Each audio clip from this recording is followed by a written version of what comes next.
Friends எல்லோரும் எப்படி இருக்கீங்க? நம்ம இன்றைக்கான வீடியோவில் எஸ்பிஓ ஜாப்போட ஒர்க் எந்த மாதிரி இருக்கும். போன வீடியோவில் பிஸ்னஸ் பற்றி பார்த்தோம்.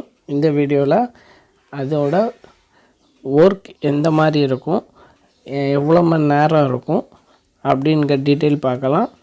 அதுக்கப்புறம் அமௌண்ட் ரிட்டன் தருவாங்களா அப்படிங்கிறதையும் டீட்டெயிலாக பார்த்துருவோம். ரீஃபண்டை பற்றியும் பார்த்துருவோம்.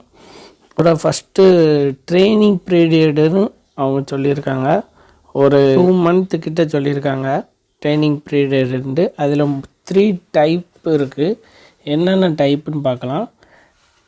டிஜிட்டல் கண்டென்ட் ரைட்டர், அப்படி இப்போ கண்டென்ட் ரைட் பண்ணுறவங்களுக்கு. அடுத்து போஸ்ட்டு அவங்க ஒரு டாபிக் கொடுத்துருவாங்க. அந்த டாப்பிக்கில் போஸ்ட் க்ரியேட் பண்ணுறவங்க. அடுத்து விலாகு, வெப்சைட்டு இது பண்ணுறவங்க எல்லாருமே அந்த இதில் இது பண்ணலாம். அதுக்குள்ளான கெப்பாசிட்டி 5000, எங்களுக்கு 5000 பேர் போதும் அப்படின்னு சொல்லியிருக்காங்க. செகண்ட் ஒன் என்னென்னா டிஜிட்டல் இன்ஃப்ளூயன்ஸ் ஓனாக வீடியோ எடிட் பண்ணி போடுவோம் தெரியுமா. இப்போ நான் யூடியூப்பில் போட்டுட்ருக்கேன்னா அந்த மாதிரி உள்ளவங்களுக்கு அவங்க அன்னைக்கு எப்படி சொல்ல, உங்களுக்கு எக்ஸாம்பிளுக்கு இப்போது டாஸ்க் ஆரம்பிச்சிட்டு அன்றைக்கி புதுசாக ஒரு டாஸ்க் வருதுன்னா அதை நான் வீடியோ க்ரியேட் பண்ணி யூடியூப்பில் போடுவேன். அந்த இதுக்கான அதுக்கும் என்னென்னா 5000 பேர் எங்களுக்கு இருந்தால் போதும் அப்படின்னு சொல்கிறாங்க. இந்த ரெண்டுக்குமே 15,000 பேர் மந்த் அப்படின்னு சொல்லியிருக்காங்க. ஸோ இது எந்த மாதிரி 1 டேக்கு 1 வீடியோக்கு எந்த மாதிரி அமௌண்ட்டு, எந்த மாதிரி இதுன்னு ஃபுல் டீட்டெயில் தெரியல. இதோட டீட்டெயில் இன்னும் அவங்க தெளிவாக அவங்க என்ன சொல்லியிருக்காங்கன்னா, நாங்கள் வீடியோவாகவே போட்டுருந்தோம். இப்போ நான் பிளான் எங்களுக்கு பப்ளிஷ் பண்ணுறது ஃபோர்ஸு, அதனால் நாங்கள் பண்ணியிருக்கோம். நிறைய இதை நாங்கள் ஃபஸ்ட்டே அவசரத்தில் சொல்லிட்டோம். அது கொஞ்சம் பிரச்சனையாக போயிட்டுருக்கு அப்படிங்கிற மாதிரி சொல்லியிருக்காங்க. இதை பற்றி நான் டீட்டெயிலாக சொல்கிறேன். மைக்ரோ டாஸ்க் ஒர்க்கர் இவங்களுக்கு என்னென்னா டெய்லி ஸ்மால் டாஸ்க் இருக்கும். இதுக்கு 2 லட்சம் பேர் எங்களுக்கு இருந்தால் போதும் அப்படின்ட்டு இருக்காங்க. மொத்தம் 3 லட்சம் பேர் இதில் இருக்கும். இதில் 2 லட்சம் பேர், அதில் 5000 10,000 பேர். ஸோ 2,10,000 பேர் போதும், எங்களுக்கு அதுக்கு மேலே ஆள் வேண்டாம் அப்படின்னு எஸ்பிஓ சொல்கிறாங்க.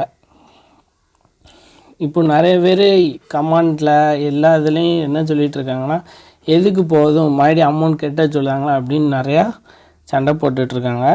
இவங்க எதனால் அப்படி சொல்கிறாங்கன்னா, நிறைய கம்பெனி இப்போ இழுத்து மூடிட்டாங்க. நான் உங்களுக்கு தெரியுமா அப்படிங்கிறது தெரியல. டோல், பிலிப்ஸு, அடுத்து ஃபோர்காஸ்ட்டு, அதே மாதிரி நிறைய ஆப் இருக்குது. MyV3 கொஞ்சம் பிரச்சனையில் போயிட்டுருக்கு. எஸ்பிஓவும் இப்போ தான் மறுபடியும் ரீபில்டு பண்ணிகிட்ருக்காங்க. ஸோ அதே மாதிரி எல்லா கம்பெனியும் இதாகிட்டு இவங்களுக்கு ஒரு நம்பிக்கையான கொஞ்சம் பேர் போதும், நான் அவங்கள வச்சு நான் பில்ட் பண்ணிக்கிடுவேன் அப்படிங்கிறத சொல்ல வராங்க. அதனால் ஃபஸ்ட்டு கொஞ்சம் இன்வெஸ்ட் பண்ணுங்கள், அந்த அமௌண்ட்டை நான் கொஞ்சம் நல்லா ரிட்டர்ன் தந்துடுவேன் அப்படின்னு அவங்க சொன்னாங்க. பட் அதை நீங்கள் மனசுக்குள்ளே பெருசாக எடுத்துக்கிடாதீங்க. நான் அதை டீட்டெயில் எக்ஸ்பிளைன் சொல்கிறேன். அவங்க என்னென்னா இப்போ டைஅப் வச்சுருக்காங்க 2-3 கம்பெனிக்கிட்ட, ப்ராடக்ட்ஸ் சார்ந்த கம்பெனிக்கிட்ட டைஅப் வச்சுருக்காங்க. அந்த கம்பெனி என்னென்னா பொருட்களை வாங்கணும். இப்போ நம்மகிட்ட 2 லட்சம் பேர் இருக்கோம்னா, இப்போ அதில் நம்ம 2 லட்சம் பேரும் 100 ரூபாய்க்கு பொருள் வாங்கினாலே அவங்களுக்கு ஒரு அமௌண்ட் இருக்கும். ஸோ அவங்க ஒரு 6 மந்த்துக்குள்ளே ஒரு பேர்சனுக்கு 10,000 அப்படிங்கிற மாதிரி வச்சுக்கலாம். ஸோ அவங்க ஃப்ரெண்டுக்கு வாங்கி கொடுக்கலாம். அந்த மாதிரி கான்செப்டு தான் அவங்க ஃபஸ்ட்டே அதை டீட்டெயிலாக சொல்லாமல் ஒரு ஆளுக்கு 20,000 15,000 வர மாதிரி இருக்கணும் மொட்டையாக சொல்லிட்டாங்க. அது நம்மளுக்கு ஒன்றுமே புரியாமல் நிறைய பேர் எல்லா இதுலேயும் கமெண்ட் போட்டு கொந்தளிச்சிட்ருக்கோம். சரி, அதை விட்டுருவோம். இன்னொரு இது இருக்குது, ப்ராடக்ட் ரிவ்யூ. இது காமன்னு இருக்காங்க, யாருனாலும் பண்ணலாம் அப்படின்னு சொல்லியிருக்காங்க. இந்த 2 மாதம் ட்ரைனிங் முடிஞ்சப்போ இவங்க என்ன சொல்கிறாங்கன்னா, எஸ்பிஓ அடுத்து ட்ரைனிங் 4 to 6 month தான். நான் 2 மாதம் மாற்றி சொல்லிட்டேன். 4 to 6 மாதம் இருக்கும். அதுக்குள்ளே எங்களுக்கு எப்படி போகுது, கம்ஃபர்டபுளாக இருக்கான்னு அவங்க செக் பண்ணுறதுக்காக இருக்கும்னு நினைக்கிறேன். நான் அதுக்கடுத்த பேஜில் தான் பார்த்தேன். ஓகே இருக்கட்டும். அதுக்கப்புறம் ஓகே நான் மாற்றி சொல்லிட்டேன். 4 to 6 மந்த்து ட்ரைனிங் இருக்கும். ஃபஸ்ட்டு அந்த 6 மாதத்துக்கு 1 மாதத்துக்கு 3500 இருக்கும் டிஜிட்டல் கண்டென்ட் ரைட்டருக்கு. அதுக்கப்புறம் 15,000 இதாகவும் டிஜிட்டல் இன்ஃப்ளூயன்சருக்கும் அப்படி ஆகும். ஓகே இதுதான் அவங்களோட கான்செப்ட்னு வச்சுருக்காங்க. இதில் ஒர்க் எவ்வளோ இருக்கும் அப்படின்னு பார்த்தீங்கன்னு வச்சுக்கோங்களேன். எஸ்பிஓ இம்பார்ட்டன்ஸ்னு ஒரு இது கொடுத்துருக்காங்க. டெய்லி டாஸ்க்கு ஒர்க்கிங் ஹவர்ஸ் கொடுத்துருக்காங்க. இப்போ மைக்ரோ டாஸ்க் ஒர்க்கர் அதை செலக்ட் பண்ணியிருக்கோம்னு வச்சுக்கோங்களேன். 3 இதில் ஒரு 5 டாஸ்க் இருக்கும். 1 to 5 டாஸ்க். ஒரு வீடியோ பார்க்குறது, ஒரு ஆர்டிக்கல் ரைட்டிங், அந்த மாதிரி இருக்கும். அது வீக்லி ஒன்ஸ் ஒரு 4 ஹவர்ஸ். வீக்லி ஒரு டைம் இருக்கும் 4 ஹவர். அப்போ அப்படி தான் இருக்கும். இது வந்து டெய்லி உங்களுக்கு ஈஸியாக தான் இருக்கும். 4 ஹவர்ஸ்னு அவங்க போடுறது வந்து மொத்தம் வீக்லி கணக்கு சேர்த்து 4 ஹவர்ஸ் போடுறாங்க. மேக்ஸிமம் எனக்கு தெரிஞ்சு 20 நிமிஷத்தில் ஒர்க் முடிஞ்சிடும். இதுக்கு முன்னே நான் ஒர்க் பண்ணியிருக்கிறதுனால அந்த இதில் சொல்லியிருக்கேன். கண்டென்ட் ரைட்டருக்கு வந்து ஒரு டாஸ்க்கு ஒரு வாரத்துக்கு ஒரு வீடியோ போடணும், கண்டென்ட் க்ரியேட் பண்ணி போடணும். இன்ஃப்ளூயன்சரும் அவங்களுக்கும் அப்படி தான் ஒரு வீடியோ மேக் பண்ணி போடணும். கண்டென்ட் ரைட்டர் அவங்க ரைட் பண்ணி போடணும், ஒரு வெப்சைட்டில் இது பண்ணணும், இவங்க வந்து வீடியோ போடணும். அது ஒன்றும் இல்லை. இதில் வந்து டாஸ்க் இன்கம் வந்து சொல்லிட்டேன்.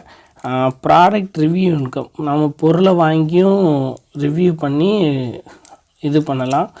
பொருள் வந்து அவங்க என்ன சொல்லியிருக்காங்கன்னா ஸ்டார்டிங் ரேட்டே 1000லேருந்து 1 லட்சம் வரை போகலாம். ஸோ அதை பார்த்துக்கோங்க அப்படின்றேன். கூப்பன் இன்கம் அப்படிங்கிறதுல தான் பிரச்சனை வந்துட்டு இருந்தது. அதை பற்றி நம்ம ஃபுல் டீட்டெயிலாக இன்னொரு வீடியோ தனி வீடியோவாக பார்ப்போம். நான் அதை டீட்டெயிலாக எக்ஸ்பிளைன் என்னென்னு ஃபுல்லாக பார்த்துட்டு சொல்கிறேன். இப்போ வந்து இதில் வந்து க்ளவுட் ஸ்டோரேஜின்னு லாஸ்ட் டைம் எஸ்பிஓ ஒர்க் ஆகிட்டு இருக்கும்போது ஒரு இது கொண்டு வந்தாங்க. அதில் இப்போ என்ன சொல்லியிருக்காங்கன்னா அதை வந்து எக்ஸ்ட்ரா இன்கமாக தான் நாங்கள் இது பண்ண போகிறோம். அதில் வந்து உங்களோட ப்ராடக்ட்ஸு இது எல்லாமே அதில் இது பண்ணிக்கலாம். நீங்கள் உங்களுக்கு ஒரு கமிஷன் கிடைக்கிற மாதிரி அவங்க சொல்கிறாங்க. நீங்கள் ஒரு இது பொருள் வாங்கினீங்கன்னா அது ரிவ்யூ கொடுத்தா, இப்போ அந்த ஒரு ப்ராடக்ட் உங்களுக்கு 1000 கொடுத்து ஒரு ப்ராடக்ட் வாங்கினீங்கன்னா அந்த ப்ராடக்ட் உங்களுக்கு வாங்கினதுனால 15% to 20% அதுக்குள்ளே கமிஷன் உங்களுக்கு வந்துடும். அதுக்கடுத்து நீங்கள் யூடியூப்பில் வீடியோ போடுறதுனால அது ரிவ்யூ பண்ணுறதுனால அதுக்குள்ளே இன்கமும் வரும். ஸோ அந்த மாதிரி யூஸ் பண்ணிக்கலாம் அப்படிங்கிற மாதிரி சொல்கிறாங்க. வேறு ஒன்றும் இதில் பெருசாக சொல்ல. இது வந்து கம்பல்சரி கிடையாது. இது ஒரு இதாக வச்சுருக்காங்க. நிறையா தான் அவங்களுக்கு பேக் அடி வாங்கி அவங்களுக்கு வந்து மேக்ஸிமம் 2,10,000 பேர் போதும் அப்படிங்கிற மாதிரி சொல்லியிருக்காங்க.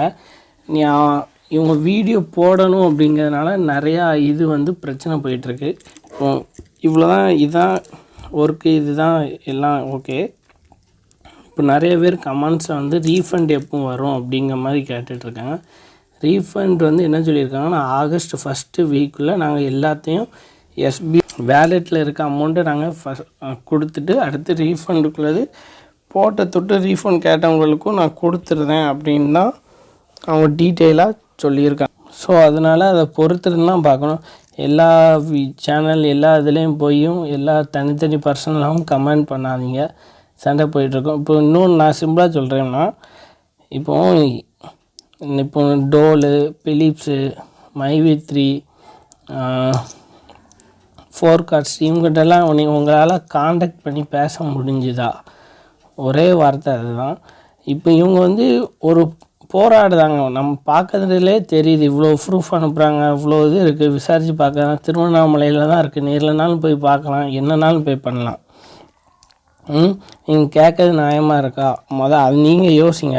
இப்போ வந்து புதுசாக இப்போ லாஸ்ட்டாக கம்பெனி இருக்கும்போது ஜாயின் பண்ணியிருக்கவங்களுக்கு வித்ரா எடுத்துருக்க மாட்டாங்க. அவங்களுக்கு ஒரு பயம் இருக்கும், நம்ம துட்டு என்னாச்சு அப்படிங்கிற மாதிரி.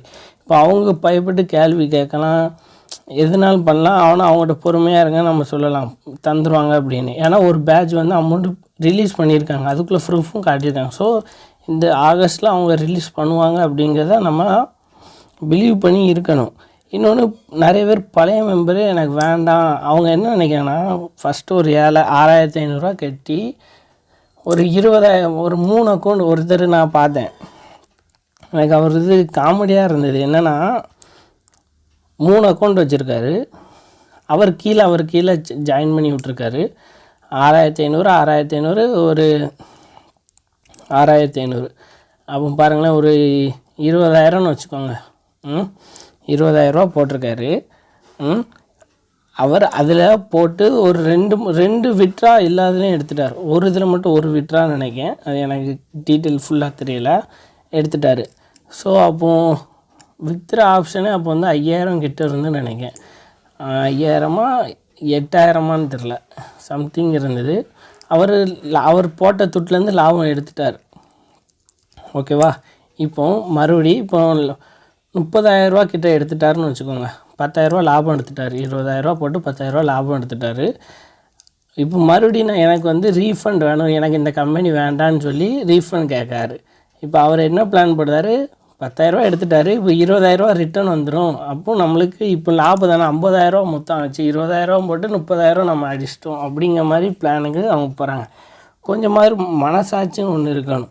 நிறைய கம்பெனி இதே மாதிரி ஆன்லைனில் வர எல்லா இதுலேயும் துட்டை போட்டுட்டு ஒரு விட்ரா எடுத்துகிட்டு போட்ட துட்டை எடுக்க முடியாமல் முழிச்சிக்கிட்டு கேள்வியும் கேட்க முடியாது, எதுவும் செய்ய முடியாது, ஒன்றும் பண்ணாமல் தான் அமைதியாக போயிட்டுருக்கோம். இவங்க ஓரளவு ட்ரை பண்ணுறாங்க நம்ம பண்ணணும் அப்படின்ட்டு. இவங்கள போட்டு ப்ரெஷர் பண்ணிகிட்ருக்கீங்க. நீங்கள் அவங்கள ஃப்ரீயாக விட்டால் தான் அவங்க உள்ள ஸ்டெப்பை எடுக்க விடுவாங்க. இப்போது நான் எஸ்பிஓவில் 3 வித்ரா எடுத்திருக்கேன். நான் 6,000 7,000 6,500 கட்டி 3 வித்ரா எடுத்திருக்கேன். இப்போ நான் வந்து துட்டு தாங்க நான் போய் சண்டை போட்டால் எனக்கு ஒரு நியாயமாக இருக்கணுங்களா? நான் அவங்ககிட்ட ஒரு 6,000 போட்டு ஒரு 12,000 நான் லாபம் பார்த்துட்டேன். நான் மறுபடியும் போய் எனக்கு ரீஃபண்ட் வேணும்னு சண்டை போட்டால் அது என்ன அர்த்தம்? ஸோ அவங்களையும் நம்மளுக்குள்ளேயும் யோசித்து பார்த்துக்கோங்க. இன்னொன்று என்னென்னா, லாஸ்ட்டாக சேர்ந்தவங்களுக்கு மேலே ஒரு விட்ரா கூட எடுக்காதவங்களுக்கு கொஞ்சம் பயமாக இருக்கும். நீங்கள் சொல்லலாம், நீ நிறைய பேரை சேர்த்து விட்ருப்ப, அதனால் ஏர்ன் பண்ணியிருப்ப, அமௌண்ட் எடுத்திருப்பேன்னு. நான் சேர்த்து விட்டது மொத்தமே 2 பேர்.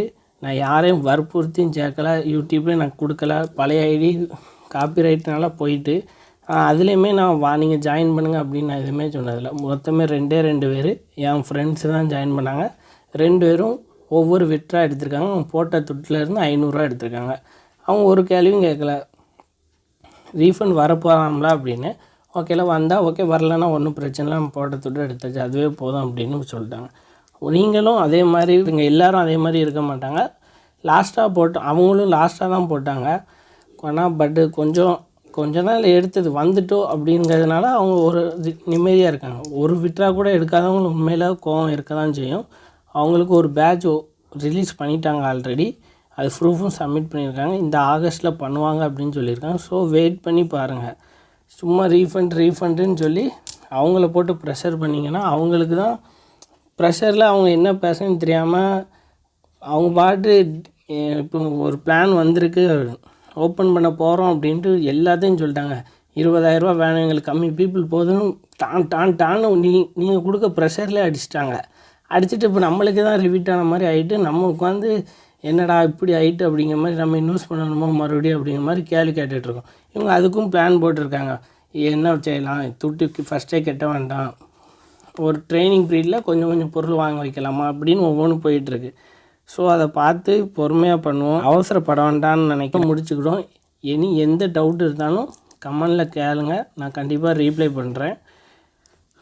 நான் லாஸ்ட்டாக ஒரே உங்கள்கிட்ட கேள்வி, வேறு எந்த கம்யூனிட்டியாவது நீங்கள் போய் கேள்வி கேட்டிங்களா? எல்லா கம்யூனிட்டியும் கேள்வி கேளுங்க, நியாயமாக இருந்ததுன்னா நானும் வரேன்.